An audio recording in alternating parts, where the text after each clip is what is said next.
खौसेथि बर' सुबुं आफादनि दिनै 12थि गायसनथाय सान। नलबारि जिल्लानि खाथिकुसि श्री श्री दुर्गा मन्दिरनि सागेरकुसियाव सोलिगासिनो दं खौसेथि बर' सुबुं आफादनि 12थि गायसनथाय सान।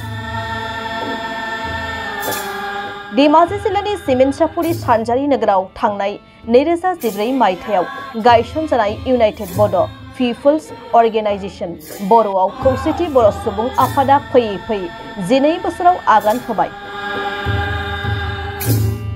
दिनै बेनिनो नलबारि जिल्लानि खाथिकुसि श्री श्री दुर्गा मन्दिरनि सागेरकुसियाव खौसेथि बर' सुबुं आफादनि 12थि गायसनथाय सानखौ मेहेरगोनाङै फालियो। गायसनथाय सान फालिनाय हाबाफारि बायदियै दिनै फुंबिलिनि समाव आफादनि गोथार फिरफिलाखौ UBPO नि आफादगिरि मनुरन्जन बसुमतारिया बिरहोखांनायनि उनाव खौरां बिजोंनि गेजेरजों मा फोरमायदों फै जों मिन्थिना लानि। दिनै जिहेतु जों मोनसे गोथार सान होननानै बुंनांगोन दिनै खौसेथि बर' सुबुं आफादनि 12थि गायसन सान जिहेतु बिटिआरनि बायजोआव रायजो जानाय बर'फोरनि रांखान्थियारि जौगाथाय आरो सोलोंथाइ जौगाथाय जोंनि समाज जोंनि राव हारिमुखौ रैखाथि खालामनायनि थाखाय बेखौ 2014 मायथाइनि 18 जुलाइआव बे आफादखौ सानजारि नोगोर सिमेन्टसापुरियाव धेमाजियाव दाजेननाय जायो। दिनै बे 12 बोसोर आगान होबाय। जोनोमनिफ्रायनो जों खौसेथि बर' सुबुं आफादा बिटिआरनि बायजोजों लोगोसे गुबुन गुबुन बर' हारिनि जेसेबांनाखि जेंनाफोर दङ बेफोरखौ जों सुस्रांनो थाखाय गुबुन गुबुन आफादजों थाफानानै गुबुन गुबुन आफादखौ लाफानानै जों खामानि मावबाय थादों।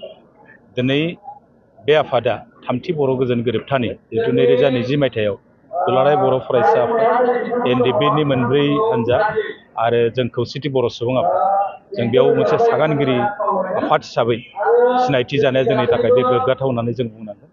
आरो बे सुक्तिनि दारैनो बिटिआर आरो बिटिआरनि बायजोआव रायजो जानाय बर'फ्राबो मोनसे राजखान्थियारि मोन्थाय गावखौ गावनि समाजखौ गावनि रांखान्थिखौ बिथाखौ दानो थाखाय जों मोनसे गावखुंथाय मोनबाय बर' कसारि वेलफेयार अट'नमास काउन्सिल।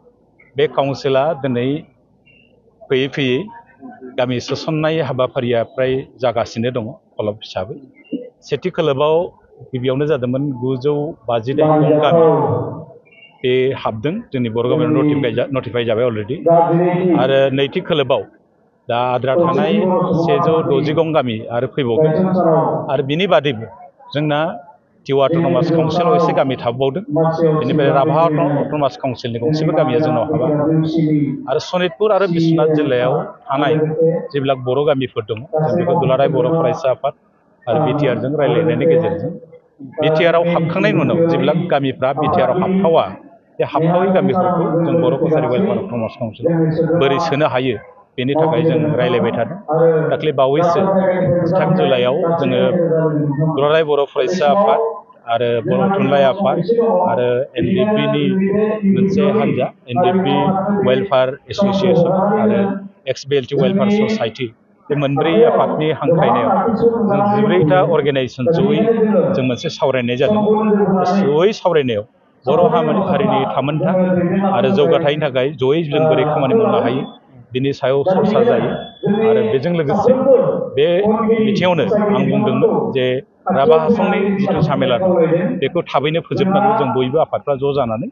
मानो होनना बुङोबा बिथांमोनहा दासिमबो बर' कसारि वेलफेयार अट'नमास काउन्सिलाव हाबनायनि जिथु गरन्थ बेखौ लादोंब्लाबो माखासे एसे बादा बिगिनि जाना दं बेखौ फोजोबस्रांनानै जिहेतु जों बर' गोजायै बे काउन्सिलाव जों बोरै ज' थानो हायो बेनि थाखाय बयबो आफादखौ आं खामानि मावनो थाखाय मदद होनो थाखाय आं बयखौबो खावलायदों। जेंना होनना बुङोब्ला बिटिआरनि बायजोआव गोबां जेंनाफोर दङ। गोबां बर' राव रोङि फोरोंगिरिफ्रा बर' मिडियामाव फोरोंनानै दङ। बिथांमोना फोरोंनायाव जोंनि गथ'फ्रा सोलोंथाइ लानायाव एसे आख' फाख' जादों। गोबां फरायसालियाव फोरोंगिरि गैया। गोबां फरायसालिफ्राव सासेल' फोरोंगिरि जानानै दङ। आरो बिनि बादैबो थाखानाय गुबुन गुबुन फरायसालिफ्राबो थैलांनो हमदों बिटिआरनि बायजोआव। जेरै एग्जाम्पल हिसाबै बुंबाय थानाय जायो नगाव जिल्ला बादियाव गंफ्रोमबो गामियाव बर' मिडियाम स्कुल दंमोन, ME स्कुलफोर दंमोन, गभर्नमेन्ट हाइ स्कुल गभर्नमेन्ट गंनै सरकारि स्कुल दंमोन। दा बेफोर स्कुलफ्राव दिनै सासेबो फरायसा गैला। बे जोंनि थाखाय जोबोद दुखुनांथाव। गतिके जोंनि मेडियामानो जुदि थायाब्ला जोंनि बर'नि जिथु राव हारिमु बे थांना थानाय नङा। गतिके बेफोरखौ नोजोर होनानै बेफोर जायगायाव जों बोरै जोंनि बर' मिडियामखौ गायसनफिननो हायो बेनि सायाव जोङो काउन्सिलखौ जों बिथोन होदों खावलायदों लोगोसे आसाम सोरखारखौबो जों नारसिनदों बिनि सायाव खामानि मावनो थाखाय 6.3 जोंनि गेजेराव एसे नांथाना थाबाय बे सुक्तियाव जिथु फैफानाय बियो जोंनि बार्गेनिंआव एसे नांथालायना थाबाय गतिके बियो थाबैनो मावनांगौ होननानै जोंनिफ्राय नारसिननाय दं आरो आसाम सोरखारखौ जों खावलायदों जे बिटिआरनि बायजोआव स्पेसियेल रिक्रुटमेन्ट होनानैब्लाबो बर' मिडियामनि जिथु जेंनाफोर दं बेखौ थाबैनो सुस्रांनो थाखाय जों दाख्लै बावैसो आसामनि गिबि मन्त्रि मानगोनां हिमन्त बिश्व शर्माखौ लोगो हमनानै जों बुंदोंमोन आरो बिथाङा बुंदों जे सोलोंथाइ बिफाननि मन्थ्रिबो दंमोन बिथांखौ बुंदों थाबैनो थारमाने बर' मिडियामनि फरायसालिफोरखौ फोथांनो थाखाय बिटिआरनि बायजोआवबो बर' मिडियामनि थाखाय स्पेसियेल रिक्रुटमेन्ट होनांगौ होननानै बिथाङा सोलोंथाइ मन्थ्रि बिथाङा बिथोन होदों दा बे बिथोन बायदिनो जों मोनसे आसा फारिदों जे बिटिआरनि बायजोनि जेब्ला बर' मिडियामनि जेंनाफोर दङ हयथ' बे जायोब्ला बे एसेबाबो सुस्रांजागोन होननानै जों मोनसे